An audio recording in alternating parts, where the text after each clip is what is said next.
से आप सब लोग बहुत अच्छे होंगे और खुश होंगे। गाइस, आज मैं बात करने जा रही हूँ मैं बिहार के बारे में बात करने जा रही हूँ और स्पेशली मैं वहाँ की महिलाओं के बारे में बात करने जा रही हूँ, क्योंकि हमारा समाज, हमारा सोसाइटी अभी भी महिलाओं के लिए उतना नहीं है जितना होना चाहिए। गाइस, सबसे पहले मैं स्टार्ट करूँगी बिहार से कि आखिर बिहार का इतना पिछड़ा होने का रीज़न क्या है। बिहार आज तक उस स्टेज पे नहीं पहुंच पाया जहां पे उसको होना चाहिए। इसका रीज़न पहला है कि वहाँ की सिस्टम इतनी ख़राब है कि वो हमेशा से उस तरफ काम नहीं की जिस तरीके से होना चाहिए काम। गाइस, मैं ये बोलना चाहती हूँ कि कोई भी कंट्री हो, कोई भी स्टेट हो, जब तक आप वहाँ पे इंडस्ट्री नहीं लाएंगे, डेवलपमेंट का उम्मीद ही छोड़ दीजिए। वहाँ पे बच्चे पढ़ते हैं, लिखते हैं, फिर सरकारी नौकरी की तैयारी, वो ग्रुप डी क्यों ना हो, लेकिन उन लोगों को वहाँ की ये मजबूरी है। ऐसा नहीं है कि वो कोई भी ये नहीं चाहता है कि पढ़ लिख करके वो मजबूरी में वो चीज़ें करते हैं, फिर रिजल्ट आता है, नहीं आता है, फिर डिप्रेशन, फिर बहुत सारी चीज़ें ये सुनने को मिलती है। तो ये रीज़न इसलिए है कि वहाँ पे कोई अपॉर्चुनिटी नहीं है। अगर वहाँ पे इंडस्ट्री होती, ऐसी इंडस्ट्री भी होती जहाँ पे लोग बाहर जा कर के 10,000, 12,000, 15,000 की नौकरी कर रहे हैं और नौकरी करने के किस तरीके से उनका लाइफ चलता है, कैसे वो लोग रहते हैं, वो देखने लायक होता है।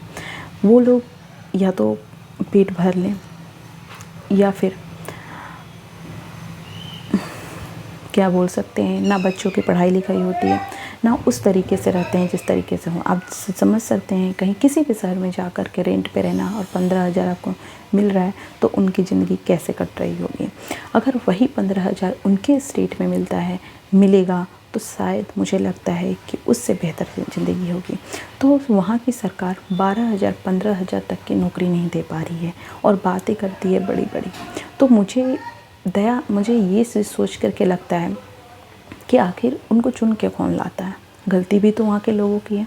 वहाँ पे लोग इस तरीके से फंस गए हैं, इस तरीके से माइंड को चेंज किया गया है कि वहाँ पे कास्टिज़म का बहुत बोलबाला है।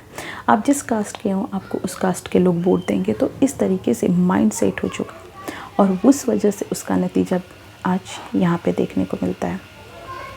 क्योंकि भी वहाँ के लोग सुधर भी रहे हैं लेकिन उस हद तक नहीं सुधर पा रहे हैं, या तो फिर वहाँ पे दो पार्टियों को छोड़ के तीसरी पार्टी आने का नाम आ रही है, लेकिन उस दमखम से नहीं अपना चीज़ें दिखा पा रही है जिस दमखम से उनको दिखानी चाहिए। आज तक आरजेडी ने जिस तरीके से बिहार को लूटा, जिस तरीके से कंटिन्यू है, अगर वही हाल चलता रहा तो बिहार मुझे नहीं लगता कि आने वाले कुछ सालों तक उस तरीके से जा पाएगा, उस तरीके से डेवलपमेंट होता। वहाँ पे यही सिखाया जाता है, क्योंकि वहाँ लोग पढ़ते हैं, लिखते हैं, किस तरीके से पढ़ें, फिर सरकारी नौकरी की तैयारी करते, फिर नहीं हुआ, फिर आकर ले दे करके वो मजदूरी पे काम करने लगते हैं। तो अगर वही काम चलिए उनके उसी राज्य में मिलता है तो भी हमें सोच सकती थी कि ठीक है, उतने में वो लोगों का ठीक ठाक चल जाएगा।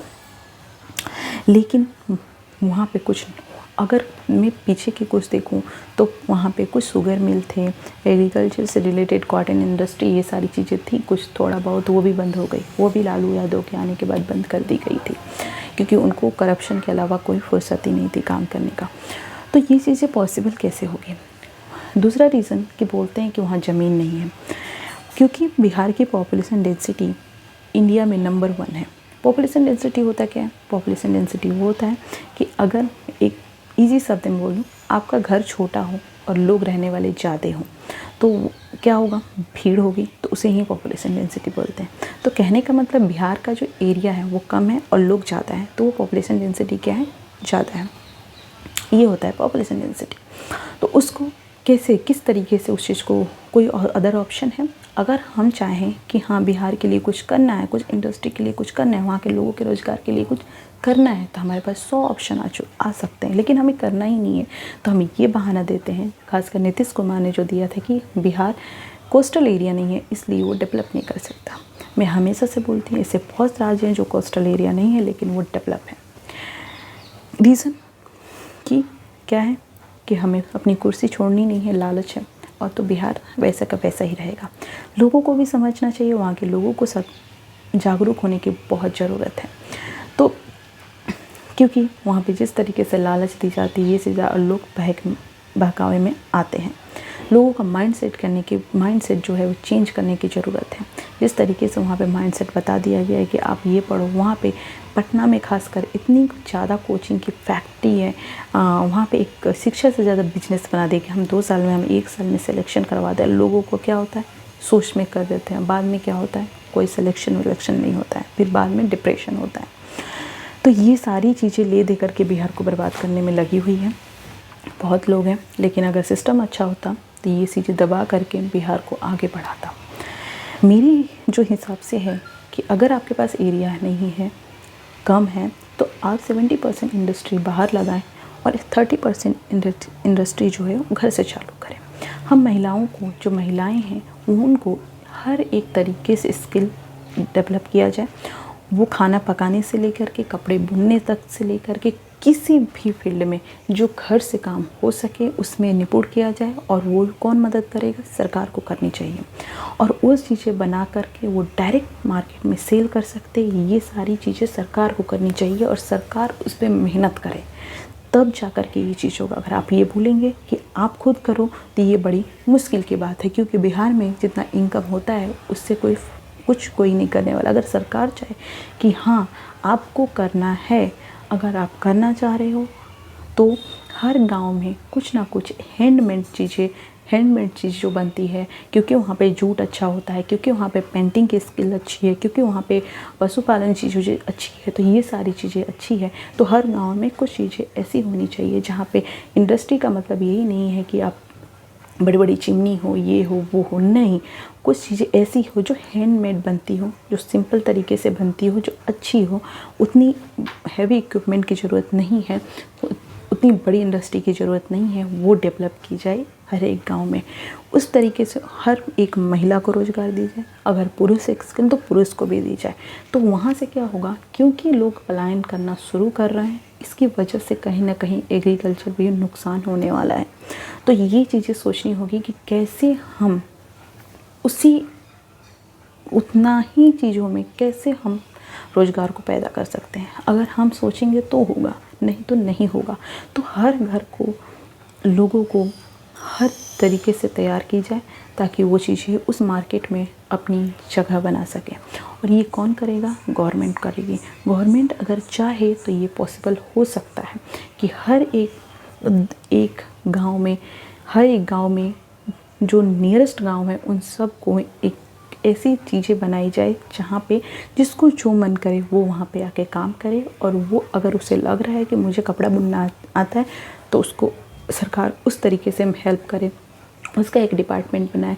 कुछ को लग रहा है कि हम खाने की चीज़ अच्छी बना सकते हैं, अच्छे से वो सेल कर सकते हैं, तो उसके लिए अलग से डिपार्टमेंट की जाए, तो उसको सरकार हेल्प करे। तो अगर ये सारी चीज़ें होगी तो कहीं ना कहीं पलायन को हम रोक सकते हैं और उनकी खुद की लाइफ स्टाइल सुधार सकते हैं, ताकि आने वाले समय में उनको कोई तकलीफ़ ना हो। और दूसरी बात, एक अच्छा राज्य बना सकते हैं। तो ऑप्शन बहुत हैं गाइस, ऑप्शन बहुत हैं, बस सोचने का तरीका है। और एक ही तरीका है कि हम कैसे बिहार में जो सत्तारूढ़ पार्टी है उसको हटाएं। मैं बिहार की जनता से आग्रह करती हूँ कि प्लीज़ बिहार के लोग जागो और आरजेडी और जेडीयू को जड़ से उठा करके फेंको, तभी बिहार का भला होने वाला है। अदरवाइज़ बिहार वहीं का वहीं रह जाएगा और आप दर बदर भटकते रहोगे। और ख़ासकर बिहार के वो लोग जो बाहर गए हैं, बाहर जॉब कर रहे हैं, जो चाहते हैं कि हम अपनी जगह जा कर के अच्छे से रहें, अच्छे से कमाएं, उन सब लोगों को, वो सब लोग से आग्रह करती हैं कि प्लीज़ जागो। हम सब एक हो सकते हैं, हम जुड़ सकते हैं, हम कुछ ऐसा कर सकते हैं जो बिहार के लिए सही हो। और प्लीज़ धीरे धीरे 1 बाय 1 चीज़ें बदलती है। आप इन दोनों पार्टियों को वोट देना पहले बंद कीजिए। जब तक ये नहीं जाएगी बिहार वहीं का वहीं रहेगा। तो प्लीज़ इस चीज़ को सोचें और समझे। तो ये चीज़ें आप लोगों को बहुत सोचने की ज़रूरत है। अगर मेरा वीडियो आप देख रहे हैं, अगर आप 15,000 12,000 मान लीजिए कमा रहे हैं और किस तरीके से आपकी फैमिली चीज़ें बदल रही है, मानिए कि आप 15,000 कमा रहे हैं, बाहर रह रहे हैं, रेंट दे रहे हैं, खा रहे हैं, पी रहे हैं, आपके पास कुछ बच रहा है? आप अपने बच्चों के लिए, क्या आपको नहीं लगता कि आपके बच्चे का भविष्य कुछ अच्छा हो, कुछ बेहतर हो? सब चाहते हैं। तो इस चीज़ को सोचें। और ये कब होगा?